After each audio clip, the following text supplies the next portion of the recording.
కళ్యాణ్ అనే నేను శాసనం ద్వారా నిర్మితమైన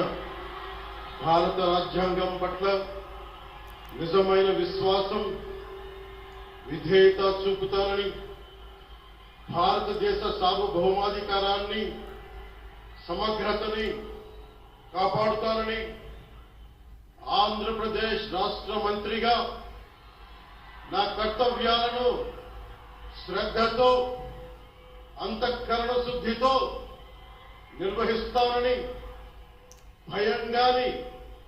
పక్షపాతం గాని రాగద్వేషాలు గాని లేకుండా రాజ్యాంగాన్ని శాసనాలని అనుసరించి ప్రజలందరికీ న్యాయం చేకూరుస్తానని దైవ సాక్షిగా ప్రమాణం చేస్తున్నాను.